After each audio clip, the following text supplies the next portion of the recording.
ladies and gentlemen, welcome to The Right Time. My name is Bomani Jones. Thanks for listening on the ESPN app, Apple Podcast, wherever you can find us. We would appreciate those 5-star reviews. Rate us, review us, please. 4 stars. That makes it sound like you are being a hater. We do interviews here, and this one's one I've been looking forward to doing for a while. Our guest is the co-creator of Billions, wrote the screenplay for Rounders. Discovered Tracy Chapman, which is something that I learned very recently. It's fascinating to me. His name is Brian Koppelman. So Brian, how are the people after the end of the 3rd season feeling about you? It's been amazing. First of all, Bomani, it is so much fun to be here because, as you know, I mean, you did my podcast. Yes, the reason I asked you to do it is because I'm such a fan of the thing that you do. I'm so glad you're on television now, and I'm so glad that The Right Time is continuing in this forum. I will say this.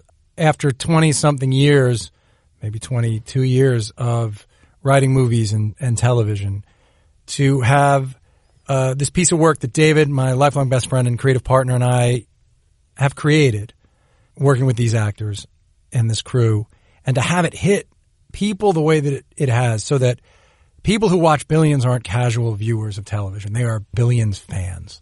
And to have that back and forth, to be on Twitter and watch the way fans communicate with each other about it, is just incredibly rewarding. It's all we set out to do. You know, our first movie, Rounders, all we wanted it to be was a movie. And at the time, we were young men. You know, I was 29 when we started writing it, or had just turned 30, and David was 28. And all we wanted was a movie that guys like us would quote to each other the way we quoted movies like Diner and Stripes. And that happened. You know, the movie was a bomb when it came out, but then that happened. And it really is the magic of doing the thing that I get to do, which is I create this work. I create it sort of in a vacuum with Dave, the two of us and our team, and then to see it land, and you never really know how it's going to land. The fun part of going deeper in a series is I was out one night with David Benioff and Dan Weiss, the guys who have my job on Game of Thrones. They're me, but 20 times me. And it was between seasons 1 and 2 of our show. And Benioff said, he's one of the smartest guys I know, and he just said, you're going to have so much fun in the later seasons because when you write a line, you'll know the way it's going to reverberate to your audience, which is making movies. You never have that. Making television, you start to have this dialogue with your audience. So you don't react to it. You don't write to it, but you do start to know, oh yeah, if they've been watching closely, this moment is going to be like a Ken Norton overhand right, you know. And, of course, that's all you want to do is knock them out. You want them to be Ken Baba over and over again. And I feel like with this era of social media that you can have an interplay from your position with an audience that you would not have had before. Like, you think about it back in the days, I think soap operas were probably the form of media that was most in touch with what their viewers wanted. And viewers could protest and change the whole way a soap opera plot went. But now I imagine it's a totally different thing for people doing television now, where you can do it and then have that interplay that tells you more about the way that the characters resonate. Super fun. Yeah, the great thing, unlike a soap opera or telenovela, and thanks for comparing us to telenovelas. That's great to know that that's where we fit in the cultural firmament for you. It was a different example. Is it Kurt Vonnegut? Yeah. No. Wow, this is Is it John Steinbeck modern on television? No. This is I was trying to make a point to my girlfriend, and then it went to a whole other place. I am a big Young and the Restless fan, though. That would be the highest praise. And the Restless. But the thing about making those soaps is they were making them day to day to day to day, and you're correct. They could, listen, if the soap company, which is why they were called soap operas originally, because they were sponsored by soap companies, if the soap company got feedback that something wasn't working, they would change it. The great thing about making a show for a place like Showtime, premium cable, Sunday nights, is once they've decided you're telling your story, they are supportive, and then they're out of your way. They're letting you tell your story. They're going to give you feedback, but they are the opposite of micromanagers. And Dave and I, one of the most fun things about the audience interaction is sometimes it'll be episode 7. And, we finished the whole season before even the first episode airs. So we're still maybe editing or mixing, but we've written it and shot the whole thing. The actors are gone home before episode 1 of each season lands. But sometimes episode 7, someone in the audience will go, I'm so mad that X didn't happen. This character would say this, and I'll know that we did that in the next episode. And I'll just be like, that's fine. Don't get mad yet. Keep watching. Like someone said, how come after episode 11, why does this season every single person uses the correct pronouns for Taylor? Nobody ever slips up. Nobody ever says she in anger. And I knew that in episode 12, Malkovich said she in anger. So I just said to the person, because I don't want to spoil anything, but I just said, check in with me after the season finale. And then of course the season finale comes in, and then all sorts of people wrote, this is the one thing that annoys me, is when people say like, is Axe wearing that shirt on purpose? Did you guys leave, Malkovich's character called Taylor she instead of that? It's like, was that on purpose, or did everyone, was that his screw up? And I'm like, how would it work that he's wearing a shirt? There's a wardrobe that the characters wear. Right. You pick it, you talk to the actor about it, all the different steps. How would he accidentally wear a shirt? Yeah, but and that's the fun thing also with TV now is everything is so layered now. Like I can't watch anything without, like, I guess especially because I do, my job has changed as I watch TV over the years, but everything has a purpose, right? Nothing is accidental. And in some shows, like Atlanta as a show, for example, I feel like Donald wielded that as a weapon, whereas a lot of empty space that you stop and ponder and consider and try to figure out what it is, but very little is accidental on television. It's not accidental. I mean, in a reality show, something could be, right. But negative space is one of the key tools that an artist uses in any way. But and he's a genius, that guy, Donald Glover. But yeah, it would be like someone saying to you, "Did you notice that when you went to work today, Pablo was sitting across from you?" Suddenly, your friend is sitting there. That must be great, and you're like, "Yeah, we worked for 3 years to get to the place where he's sitting across from me." Right. Yeah, we planned it. Right. Now, with the show at a macro with Billions, I feel like the timing was interesting with this debuting in 2016, which becomes like a whole new consciousness, separate from anyone's independent politics, but the idea of collision of greed and power and how they come together, how they could be on opposite sides, how they can come together for their goals. Like for you, was that kind of like almost a serendipitous collision of things that is, I feel like that year you were caught between surreptitious and serendipitous. Totally right in between the two words. Yes, I thought you were going to let me ride for it, but no. No, because vocabulary is your thing. Yep, and I was like, wow, and I got there, I was like, you know what, I don't actually know what surreptitiously means, but serendipitous was in fact what I was going for. They both work. Yeah, let's say, but I feel like that, like, I imagine you started coming up with this a couple years before, and it's not like those themes were new, but what they mean to us as a society is much different now. So we did notice that Mark Cuban, who I like a great deal, and Trump, who I don't, were the biggest reality stars. And what that told us was that the way Americans started thinking about character had changed. Like, I think Cuban's a good person, but in general, if you look at the way we are as a culture aspirational, somehow charisma, verbal acuity, intellectual power, and wealth they started to stand in for characteristics, for qualities of character. So that if someone was charismatic and they spoke quickly and knew how to express themselves and had personal power, we as a culture decided they were good. We wanted to be like them. And so having noticed that, we set out to figure out why, not by making our show preachy, because it's the opposite of preachy, but by putting characters on the stage in the Shakespearean kind of construct where you have this king-like figure and this nation-state-like figure, and you set them in opposition, and you don't declare a clear good guy, and you just let the thing happen. And through doing that, we reveal, the audience starts pulling for these guys, and the guys do something worse and worse again, and they do something else that is morally transgressive, and still the audience roots for them. And we wanted the audience, we kept doing things so the audience would have to ask themselves, why the am I still rooting? But we do root.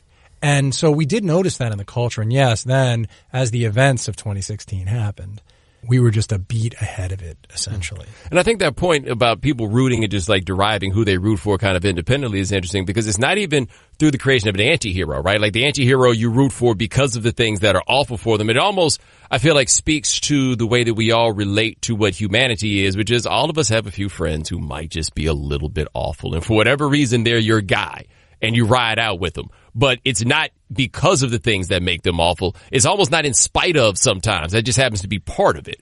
But then at a certain point, as you start to get older and you see the collateral damage in their wake, sometimes you have to take them to task for their behavior in life. But maybe as a culture, we don't, when you have a friend who's really f***ed up and it's hurt other friends or other people, you can say to your friend, or I would, and I have, look, I love you. I'm here for you because I was here in the good times, but you have to own it. You have to own what you did and you have to change, right? If you can't change. But on the big grand stage now, where we are, it seems, all of us fall prey to it, forgiving these sins. Look, I don't want to make any moral equivalency between other leaders and the current one, but I look at the current one and it's, I cannot understand how people looking at him don't see what I see and how they can excuse his xenophobia, racism, hatred of the poor, how they don't see it. But what they see instead is a powerful order giver, somebody who is their idea of strong. And so, look, our show is not political overtly, but our show is sociological. It's anthropological. All right, there we go. I got there. Were you halfway between anthropological and anthropomorphical? No.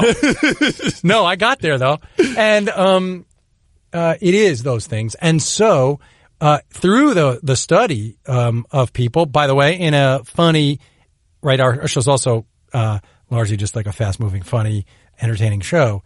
But the hope is that by putting these characters up there, you're gonna get off on it, and then you're gonna ask yourself why.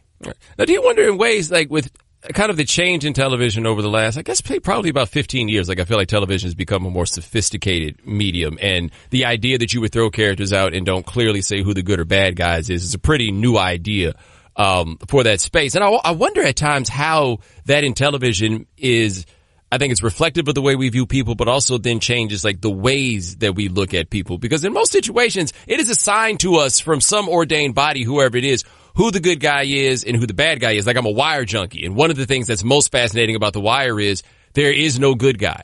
Closest thing to a good guy is a drug addict in most cases. And for me, that kind of helped, and I think for others, recontextualize what they thought good and bad were. And you get these interesting insights into people by the people that they like. Like I judge the hell out of people who love Stringer Bell, for example. Right? Because just because he's charismatic. Yeah, if I say he's not actually good, he's the same guy as the other guys. He just likes suits. But I look at shows like yours and the way that that's gone is I feel like one of the things is, even though some of the things that we see from those characters would not be what people would call the most humane, but it speaks to the humanity of people, and that is there are no simple heroes in the ways that we want them to be, and most people just wind up in situations. In The Wire, there are worse people, and those are yes. So in The Wire, being a hypocrite is the ultimate crime. Yes. Being as close to who you really, owning who you are, is on the gradations, right? So yes. Omar knows who he is, so people love Omar. Even Awful Marlowe knows who he is. If you know who you are, that gives you, look, Snoop is a terrible person. Right. But we root for her on some level because Snoop knew exactly who she was. Right.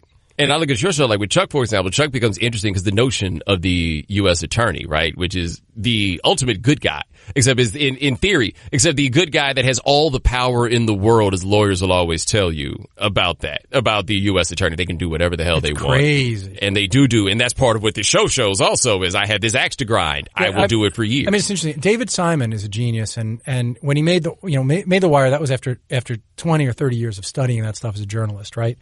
And he was trying to tell the story by not announcing the good guy, bad guy stuff, by letting the familiar construct of cops who have a wire up on the bad guy drug dealers. In the history of television, who you rooted for was the cops. And so what David Simon did was he said, well, wait, though. It's not even so simple as us saying the cops are bad. Who are the cops working for? Who's going to tell them what they can do? And then those people that the cops work for, what do they care about? Oh, they care about these reporters and what they write about them. Why? Because the people who give money are going to read that stuff. Right. And so he was trying to explain America to you. And he was doing it in the way he felt he needed to, which was, although The Wire is very funny at times, there was an emergency, and he was trying to say emergency. Yeah, it is dark. It's a dark show. But he was trying to say to you, listen, this is a disaster, and it's happening in your city, exactly like it's happening in Baltimore. Right. Go look. You're part of the hypocrisy. We are trying to show you for sure. We're definitely platforming another strata. You know, I'm not nearly going to say our show is as good as David Simon's show, but our idea is that, okay, we're going to show you this strata. You figure out what the collateral damage is in the same way of just allowing this stuff to go on unchecked. Yes. What does it mean? And this third season, people picked up on the fact that at the edges of the frame, we show you. We show you someone get deported. We show you the ways in which these titans moving don't really care if they move a big piece, and the result is it's going to knock a whole bunch of little pieces off onto the floor. They don't notice it. Someone else will sweep it up. It's not their problem. And I don't mind if you notice that. Yeah. I don't mind if it makes you think just a tiny bit. I mostly want to entertain you. I mostly want to make you laugh, and I mostly want to put quotes and references up there that you're going to call your best friend or your girlfriend in the middle of the night and be like, can you believe that Spiro said that thing or did that thing? But I'm not mad if you're also thinking. Now, the look into the super rich, right? The look at the people there. I wonder this about as, you know, you get into the kind of these lines of work and you meet more people. Like one thing I talk to people about all the time is that every step of money that you receive is a glimpse of how much money you don't have, right? Because it gets you just close enough to look at somebody and be like, wow, that's really rich. And then you get to that, you know, you hang out with those people. On yesterday's show, Pablo hit you with one of those. Yes. He did. Yes. He hit you with the size of your contract. That's right. Right on television. Well, we had one today. Jayla Rose called in today, and we came out of work, and there was a whole spread set up of food. Jalen just decided to buy lunch for everybody, and that is NBA money can do that, right? Like yes. I can't just wake up on a whim and decide to feed everybody. I mean, like maybe that would be cool, but you can just wake up and feed everybody and not think twice about it. Like that's that next glimpse. And part of what I think is interesting about, you know, shows like these is it's the glimpse of this next unattainable level. Like few of you will ever get to that point. Yeah. And then to look at how those people behave and how some of the smaller things, there's the small petty things that people do with everywhere else. Yeah. When I say that a billionaire is like a nation state, it's true, right? Because they have ships and airplanes and people who will protect them, and their feet never have to touch the ground if they don't want their feet to touch the ground. They do. I saw a thing years ago, and I was at the house of a billionaire out in Amagansett, and he had this gigantic estate. And you would come through his gate, and there was just this long sort of, I guess, you know, long grass, almost like a field, but it was just his front lawn went on forever before you got to his mansion. And in his house, he showed me a painting, and he was like, I like this artist. He's a British artist, and I like his work. I was like, oh, okay, that seems fine. I like it too. And we were invited back there 3 weeks later. And this isn't, no writer's embellishment. 3 weeks later, we pull in, and there's still the long, grassy front lawn, except right to our left is a big structure that has been erected, like a house, a small, big, not compared to his house, but thousands of square feet house, and with high ceilings. And the guy comes out to meet us, the billionaire, and he's like, "Hey, remember that artist?" And I was like, "He's like, he's in there." I said, "What do you mean he's in there?" And he goes, "Yeah. I just invited him to live here and do his work here, and then I can look at his paintings first." Mm-hmm. And the guy just built a house and studio in 3 weeks for this artist because he just saw his painting and liked it. That's beyond even just buying everybody a meal, right? NBA money is rich. Right. JJ and I have become friendly, and I mean the amount of money JJ earned this year is an insane thing. It's nothing like being a billionaire. It's not. You and I can't even comprehend. Right. JJ's 20 plus 10. It's not really graspable in real terms, even though I make an incredibly great living doing what I do, right? But then compared JJ at $30 million, let's say with endorsements thrown in, to a guy not with 300, but so not a guy with 10 times, right? A guy with 100 times that, and the access, right? Because JJ could have anything he wants in the world, any car. He can't buy himself a plane, right? But he could have. I mean, he could over years, but he could have anything he wants. But he can't have what a billionaire has. Right. So own their own. Let's say a guy could start his own golf club. And even with the billionaires, I was talking to somebody who knows a billionaire music artist.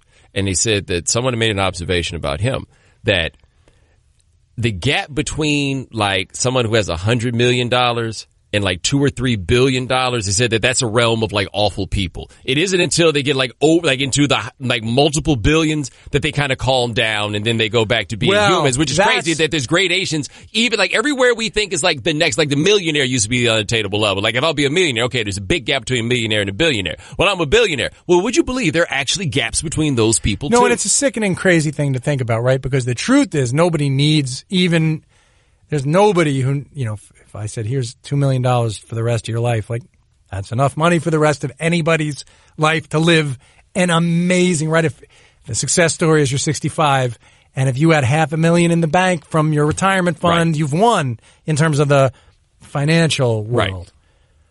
But what you're talking about, the level of ambition that makes somebody not stop at 100 million and have to get to $1 billion. Yes. They're not all awful people necessarily, but there is a level of a hole in some of these people, and a raw ambition fills. It's this thing people talk about in the Jordan LeBron conversation. My son's the biggest LeBron fan in the world, and he's a big fan of this show. He's 22, so he can handle me disagreeing with him. I love LeBron, but Jordan's the guy who has to be a billionaire. LeBron may become a billionaire. Yeah. But Michael Jordan had to defeat everything is a competition, and he has to defeat everything in his path. Yes. Which is why he's the greatest basketball player who ever lived.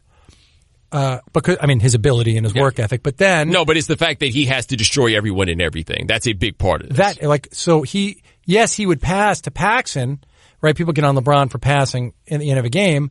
Jordan would pass to Paxson. Paxson would make that shot. Right. You know what I mean? Or not only is he not getting passed to next time, he's dead to him. So the billionaires often are like Jordan. They have to destroy to get to this place. I was standing with two guys in a scene in our show. They were two billionaires who came and were part of the show, one of whom had a huge yacht. And the other guy, who's a billionaire, is hard to comprehend. There's nothing you can't have or do. But the one guy had $3 billion and the other guy had $1 billion, about $1.2 billion. And the one guy was talking about his yacht. And I said to the other guy, do you have a boat like that? And the guy with $1.2 billion said to me, I'm a small Billy. He's a big Billy. He's a big Billy. And it's like, really? Yep. Really? Like, it's not, there's still more? Yeah, and he's not done, right? There's still more? You need to have that too? Because look, there are not a lot of honorable ways to make $1 billion. Legal, certainly, right? And even there aren't that many legal ways to make $1 billion. But the thing that drives you to do that, it almost has to tap into something that's going to traipse into what is kind of awful. I mean, I guess Steven Spielberg is the exception. Yeah, right. Like if you're in entertainment, you might have a chance. If you're an artist, there's a chance, and there aren't many artist billionaires. Right. But if you are Jay-Z, you know, we can all talk about whatever the beginning of Jay-Z's life was, but Jay-Z as the recording artist and entrepreneur, I mean, that guy largely has done it. Yeah. As honorable as you could do it. As you can in that business. Yeah. But then, unless you want to say something bad about Jay. Yeah, but then you talk to some people who signed deals with him and they would tell you that it went the other way, right? Like, sure. but the nature of capitalism that we're in it is that I think that it's funny. It goes back to what we talked about earlier, is the way that people view rich folks is that they see, I think in a lot of ways, the money as a reflection of some good that they've done, because this is what happens to good people. Good things happen. Well, we are the star in our own narrative. Yes. Well, it's funny. I could make the argument that Cuban is different. Mark had an idea, and he built this thing to hear these basketball games, and then he found a way to get somebody to make an offer to him for that thing. Yes. And then, he collared his stock so that when the market crashed, he wouldn't. And then he treated his basketball players better than anybody ever did. Yes, he fired Avery You could make whatever argument you want about firing Avery and Donnie too soon or whatever, or Don Nelson, I guess.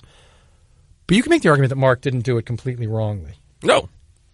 Yeah. And he's also a man of great timing, right? Like, it's actually, among rich people, there is a wee bit, I don't know if controversy is the right word, but there's some people who question the genius of Mark Cuban and how much of that is having the right time with their broadcast.com job. But I'll just explain it really quickly to people. He was the only one of those .com billionaires who had this idea that $1 billion was enough. So he sold his company, and he limited his upside by doing this thing called putting a collar on his stock, so that there were two numbers that would trigger when it was all going to be taken away, and there was a downside number and an upside number. And he got a bank to write this to him so that he knew no matter what, if the world fell apart, he would stay a billionaire. And that meant he might sacrifice becoming a deca-billionaire, right? But he was willing to do it, and most of these guys aren't. The dot-com guys all got crushed at that era except Mark. And I'm not saying Mark's perfect. Yeah. He's made bad basketball. I mean, we've all made bad decisions. But I do think that it's easy because of Mark's manner and his goofiness and to write it off as lucky. I don't think it's just lucky. He's not Paul Allen. Yeah. But I guess you could say Paul Allen got pretty lucky that his best friend was Bill Gates. Yes, yeah, and they made the great deal. We're going to lease you DOS, right? Like no matter who these people are, there's always this small decision that is the one that flips it up. But Gates convinced them, right? He went Gates said, I'll program it, and he guaranteed he could do it without knowing he could, and then he did. Now, I'm not going to argue that Bill Gates made his money honorably the whole time, but it is fascinating to me to look at, and particularly these hedge fund guys who, and it's mostly guys, not women, who, found advantage to press in the financial markets. And they would argue with you that it serves a teacher's pension fund invests with them. And so they're securing that by making this money. But it's the rare one I meet who I believe that's why they do it. Well, hedge fund guys become interesting in sports now because so many of them have come over to buy teams, which is, especially in the NBA, has been interesting because they are bringing the approaches that they use, which is not always the most fun to think about when applied to your basketball team. Sometimes it's great for the numerical analytic of it, but it also could be a bit cold and inhumane. Like Sam Hinkie, for example, is a guy that used to work at Bain Capital, and he did very Bain Capital things there. Well, Josh Harris, who owns that team with David Blitzer, those guys are private equity guys, which is like cousin to hedge fund, and they're brilliant. I mean, those are brilliant dudes. Lazzary's a friend of mine who owns the Bucks. He's become my friend through this. He's been very helpful to us in making this show. And I find Laz very fascinating, too. He's a really good athlete. He loves sports. I believe that guy, his manner is different than Cuban's, but I think he did it for a lot of the same reasons. I think he really wants to deliver a championship to Milwaukee. I believe it. Yeah. I don't know if he can. No, but that's great for the ego, right? Like if you can be the savior type of figure that is able to do those things. And athletes, like I always noticed around colleges, the business school intramural team is always great because those MBA programs are full of former athletes who need a new mountain to climb. Law school's the same way. They'd always be great. Yeah, that's so true. They're competitive. Yeah, and like med school is another one that was interesting in that regard too. They get a lot of former athletes because like the challenge that requires this kind of single-minded focus in order to get it done. You need somewhere to transfer that if you're not playing ball anymore. But it's interesting, man. It's like in any high-profile, any endeavor that the rewards are like some kind of adoration and financial rewards. I was just talking to a guy I like a lot, Armin Katayan, who likes you a lot and says hello. Mm-hmm. He and his partner who wrote this Tiger Woods book, and I really loved the book, but I have huge issues with the book, as I discussed with them. Most largely, those two dudes, they're going to state that the story Tiger and his father told about Tiger dealing with heavy racism when he was a kindergartner. In the book, they say it didn't happen. They never talked to Tiger.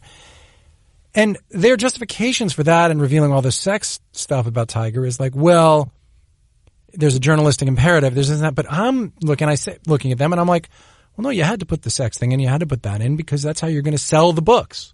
And so it's a fascinating question about why, look, man, you're a brilliant person.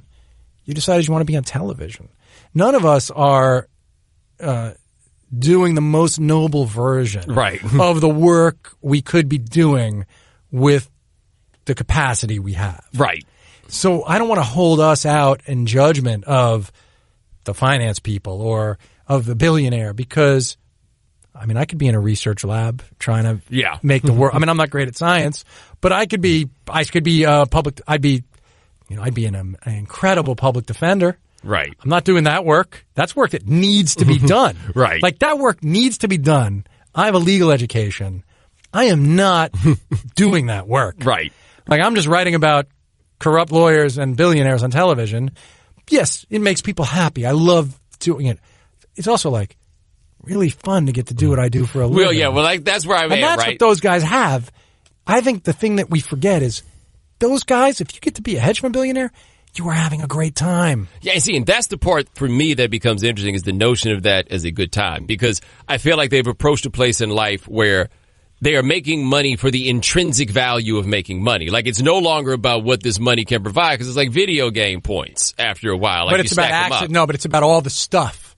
It's about being able to go ride in the Air Force One with the prior president. Yeah. It's about owning a sports. It's about getting to do things. More than one of these people have said to me, and you notice this now because it's probably just about where you are in your life. Because doing what we do, even without being that wealthy, we get a hint of it. They can have dinner with anyone they want to in the world. Yeah. Which for me is probably the single greatest benefit of what I do is there are some people I couldn't, but mostly, if it was important to me to get with somebody because there was a piece of information I wanted to know, I could find a way to engineer myself in the room as you could. Yeah. So that's a very rarefied and amazing thing. You get to do it because you're on television talking about sports, which people love. I get to do it because I make a television show. For these guys, some of whom don't have those skills, they realize that by becoming that insanely wealthy, it buys them a seat at any table they want to be at. And that is incredibly seductive. No, there's some there. And that is a way I had not quite thought about it. I look at all the bankers, like the investment banker types, who've got the fly place on Miami Beach and everything else that everybody else stays at. Like there's a Range Rover there and everybody else stays at it because they're always still at work. Like they never get to do it, but they get to say that they've had this. So there's always some. I went on a date with a woman in Miami once, and I was like, "Oh, where are you staying?" She's like, "Oh yeah, this some investment sort of guy's place down here, so I'm staying at his place." So she's driving his Range Rover to come kick it with me, and I'm like, so I'm not going back there, just so you know. That seems to be a violation of principle. But that's the world. So it seemed to me like it's the ability to say you could do those things, but I was never able in my mind to make the transition to when the enjoyment actually took place. Well, like they'll get to go, if one of those people wants to play tennis with John McEnroe or Rafa Nadal. And then some of them, because, listen, they have something to offer. So maybe Rafa actually likes, maybe Rafa's like, hey, I'm playing a pickup soccer game next week. You want to come and play? I can play with you. I was a nerd in junior high. I was bad at soccer. Yeah, we'll stick you in goal. Come on. Like you're suddenly living this kind of fantasy that you could. So I do think that's a part of it. This idea that there's the world becomes very small for them and they can access anything that they want. And money, man, because that's like a huge part of like a Pablo Escobar story, for example. A lot of drug dealers is like, yes, I can play soccer with the Colombian national team. Oh, that's a great. The documentary about him. Oh, that was fantastic. 30 for 30 was excellent. Yeah, but just like the idea, like that once you have that money, people are supposed to listen to you or whatever it happens to be. Like Pablo and I were laughing today on TV. Not Escobar. Yeah, yes, big difference. But like this TV thing, we can get backstage to some really cool shows. So like we got our mutual friend Killer Mike. Pablo and I were back there because DJ Trackstar was cool with Pablo, and I know, so we got back there, we hung out with them. Donald, that's Pablo's guy. So like we hung out in LA when he did a show with them. Pablo goes down there. Like those are the people we can get with.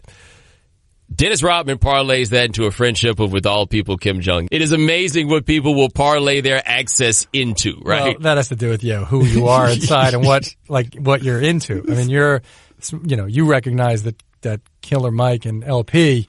That's they're worth hanging around with. Yes, I'm here for that. Dennis Rodman winds up like kicking with the man in North Korea. You get to hear Stay Gold. Yes. You know what I mean? Yeah, but it's fair to Dennis Rodman. Dennis Rodman had the former director of national intelligence get on television and say, no one knows more about Kim Jong than Dennis Rodman. Amazing. That's 2018. There was a Sports Illustrated article on him right before he became the multicolored hair, all about that family that he sort of adopted. Right. And he was, his first few years in the league, he was the hardest working guy in the league. And he seemed very smart. What people would say about him was do you remember all this? I mean, you were too young. But the whole idea was he was the smartest rebounder. Yeah, he knew where the ball was going. He would anticipate. So it's fascinating, right? He became this other thing, and he partied too much and all that stuff. But I'm always interested in people at their the best version of themselves. That's one thing about being a writer. And you can attack it in different ways.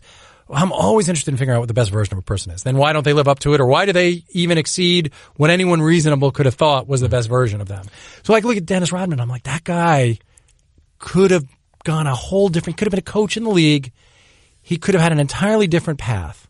And then something happened. Well, I also wonder how it would have gone for him if he had come around in this day and time. So part of it, if he shows up now with the funny colored hair and all the piercings and everything else. We don't look at him as crazy as we would have previously. And also, he was a forerunner in the willingness to be vulnerable in front of people. I've seen Dennis Rodman cry more times in my life. Like the one on CNN, that's nothing new. Like there was no snot in the one on CNN. Yeah, I mean, there used to be. Yeah, like you would get the full thing. We've seen it all. And now we're kind of in a place where I feel like societally we're learning to respect people who exist in that space in a little bit better, in a little bit of a different way. So by the end, when even on the court, he was jousting with some invisible opponent. When he would, I'm only a rebounder. You know, someone had said to him something he took as an insult that all he could do is rebound.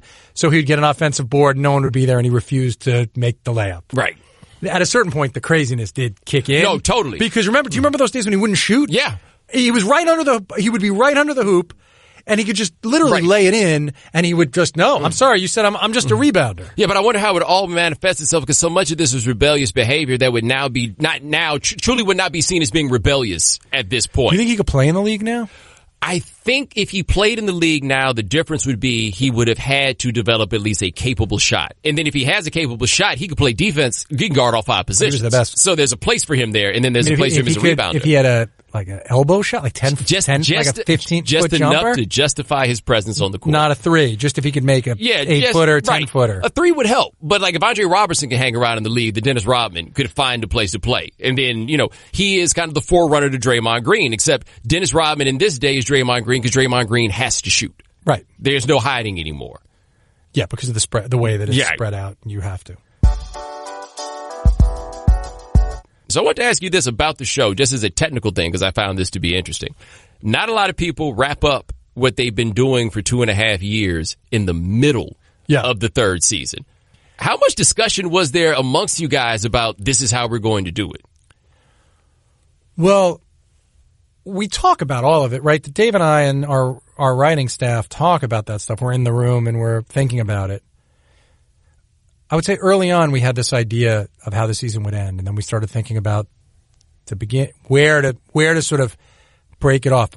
I mean, it's like in anything else, it starts pretty granular. You're trying to problem solve. We didn't want to do a courtroom show.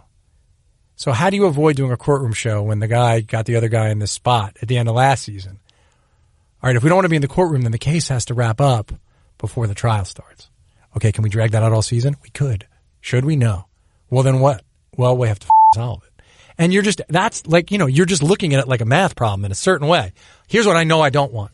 I don't want to be, for the state. That seemed like there are many shows you could go to for your just legal conflict. Right. We just didn't want the show to live in that place. So there were other choices. You could have leapt forward a few years. But when we landed on it, when we had the idea of the two guys working together in the middle of the season to solve this problem, it just felt, that's the part of it so there's the math part, but then there's the part that's pure intuition. It just landed the right way for us. It was like, oh yeah. If David and I look at each other and one of us pitches the other an idea and the other guy's like, oh yeah. And you know what else? And then we go back and forth and it's like, yes, that's what it is. And that's just served us well for such a long time. We won't fake the funk, as we reference George Clinton on the show this year. We won't fake the funk so that if one of us has an idea the other doesn't dig, we'll say it.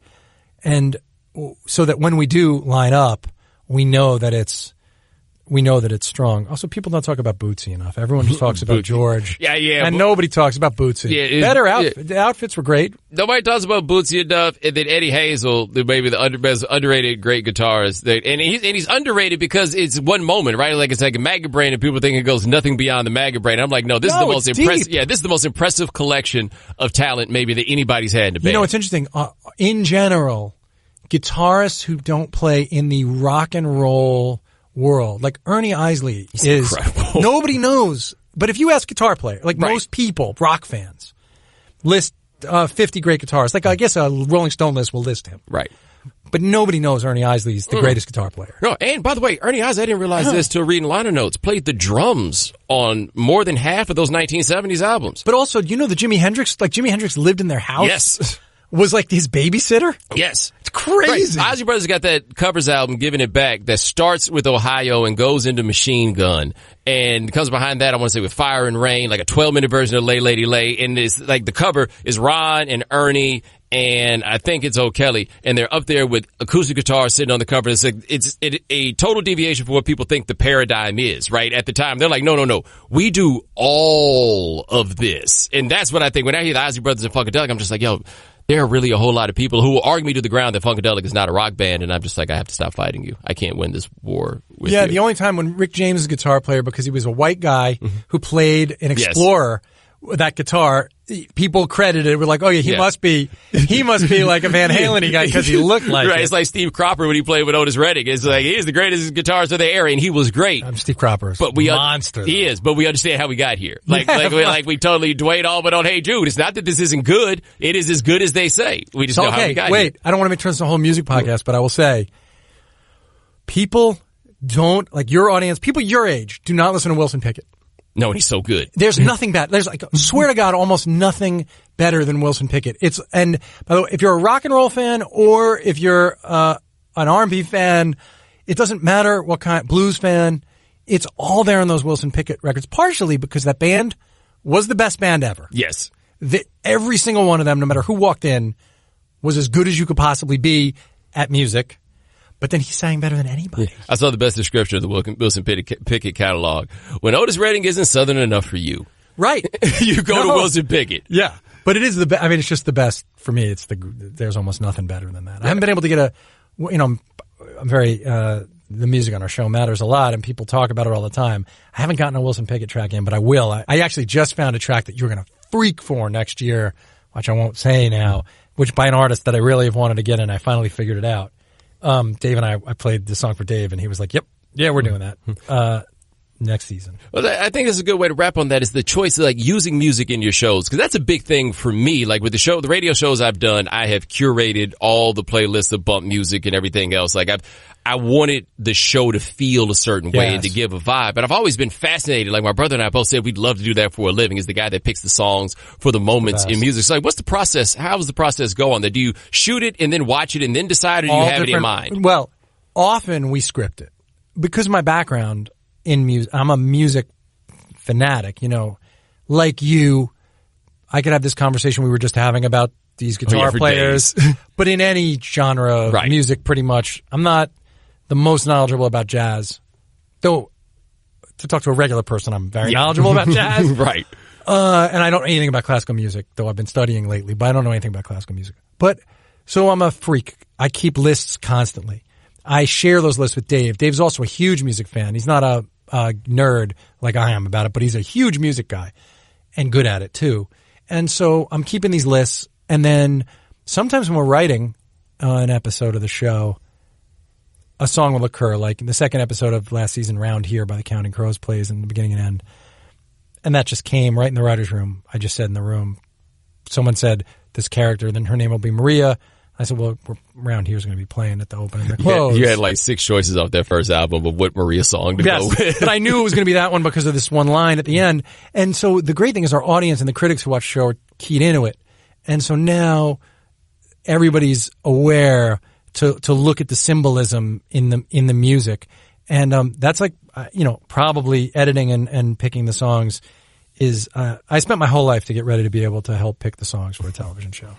This is my man Brian Koppelman, co-creator of Billions. I almost wanted to say when's the show coming on, but I guess it's off now, so we don't have a when's Look it for coming. next year. Look for next year. It will be there next year. Do you still enjoy it? It's yeah, man. I mean, I fully enjoy it. It's really hard now. Starting to write the next season, it's like, I have to climb this mountain again? Dave and I have to do this again Adam and all the guys who we work with and the women.